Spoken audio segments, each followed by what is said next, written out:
আজকে না হোক, এই নভেম্বর না হোক, 3 বছর পরে এলডিসি গ্রাজুয়েশন তো আমরা করবই। এটা একটা ইনোভেটিভিটি, করতেই হবে। যেহেতু গ্রাজুয়েশনের যে কয়েকটা থ্রেশহোল্ড প্রত্যেকটা আমরা কোয়ালিফাই করি, এই আমরা একবার সেই উত্তরণটা ঘটলে যে সমস্ত প্রতিবন্ধকতা আমরা মোকাবেলা করব, সেই মোকাবেলার জন্য হাত পা কোমর শক্ত করতে হবে, সোজা বাংলায় বললে, যাতে আবার আমরা পূর্বের টিয়ারে ফেরত না আসি, আমাদের পতন না হয়। এক, দ্বিতীয় হলো ওই টিয়ারে আমরা যেন স্ট্যাগনেটেড না হয়ে যাই। এই যে উত্তরণের যে ধারাটা, এই উত্তরণের টিয়ারগুলি ঠিক করা হয়েছে যে একটা দেশ, একটা জাতি ক্রম উত্তরণের মাধ্যমে ইভেন্চুয়ালি একটা উন্নত দেশে পরিণত হবে। কোনো এক জায়গায় কোনো একটা টিয়ারে আটকে থাকার জন্য এটা তৈরি করা হয়নি।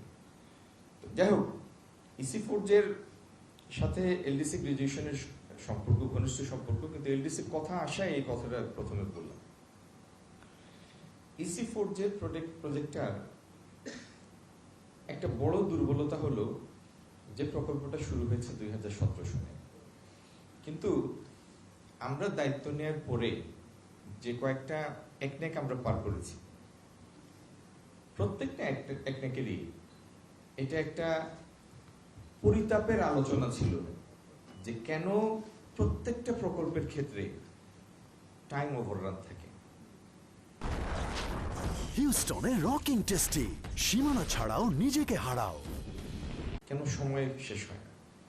তো এটা ইসি ফোরের জন্য কোনো ইউনিক বিষয় না। এটা গত 15 বছরে যতগুলি প্রকল্প তৎকালীন সরকার হাতে নিয়েছে, এটার একটা সাধারণ চারিত্রিক বৈশিষ্ট্য, ক্যারেক্টারিস্টিক্স, যে প্রায় প্রতিটা প্রজেক্টই টাইম এসকেলেট করতে হয়েছে, টাইম ওভাররান হয়েছে। এবং কেন সময় এত বেশি লাগে তার কিছু কারণও আমরা খুঁজে বের করেছি, যেগুলি এই সরকার সেগুলি থেকে বের হয়ে আসার জন্য কাজ করছে। এর মধ্যে একটা বড় বিষয় হলো যে প্রকল্পই হাতে নিতে হয়, আমার জন্য আপনারা 15 মিনিট রেখেছেন, তো 15 মিনিটের মধ্যে আমি শেষ করব, কিন্তু ঠিক আপনার প্রকল্প সংশ্লিষ্টই যে সব কথা হবে এটার গ্যারান্টি দিতে পারছি না। আপনি বেশি বলতে। তো একটা ক্যারেক্টারিস্টিক্স হলো যে যে প্রকল্পই আপনি নেন, জমি অধিগ্রহণ করতে হয়। এখন জমি অধিগ্রহণের জন্য যে পন্থা, সেটিতেও সময় লাগে। তার আগে দেখা যায় যে পিডি নিয়োগ হয়ে যায়, ফান্ড অ্যালোকেট হয়ে যায়, প্রকল্প আর শুরু হয় না, কারণ জমি অধিগ্রহণ শেষ হয় না।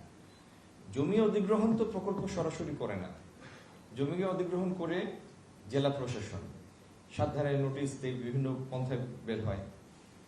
এরপরে যখন অধিগ্রহণকৃত জমির জন্য একটা সময়ে একটা উচ্চ মূল্য নির্ধারণ হয়ে গেল, যে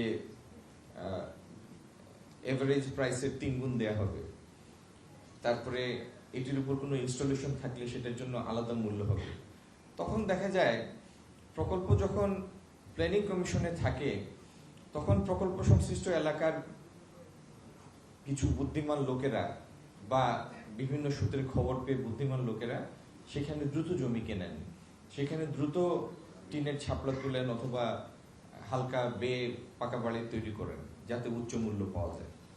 তো এই সমস্ত বিভিন্ন ক্যারিকেচার, তো এগুলি আমাদের জাতীয় জীবনের বৈশিষ্ট্য। এগুলি থেকে বের হয়ে আসার নাম হচ্ছে এফিসিয়েন্সি। প্রত্যেকটা জিনিসের মধ্যে লুপহোল থাকে, কিছু বটলনেক থাকে, কিন্তু ইসি ফোর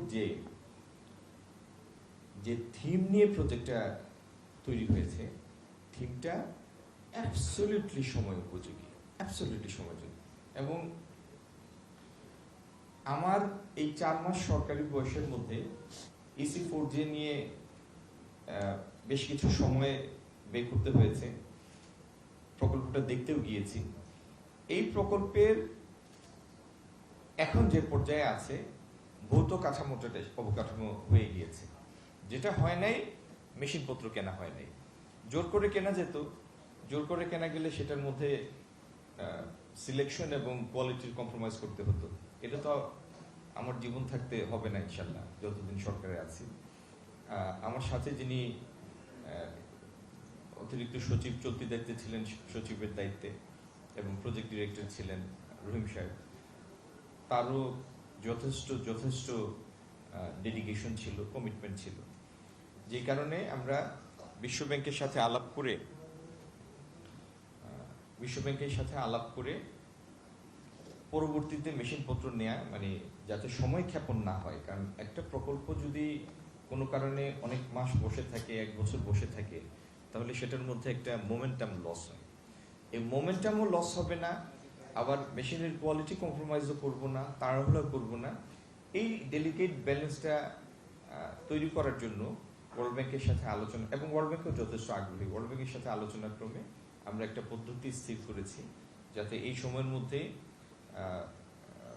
আমরা আমাদের দেশীয় কিছু অর্থায়ন পাবো, এবং ওয়ার্ল্ড ব্যাংকের নেক্সট ফেজের স্যাংশনের মাধ্যমে মেশিনপত্র সংগ্রহ হবে, কিন্তু ইনশাআল্লাহ এর মধ্যে কোনো টাইম লুজ হবে।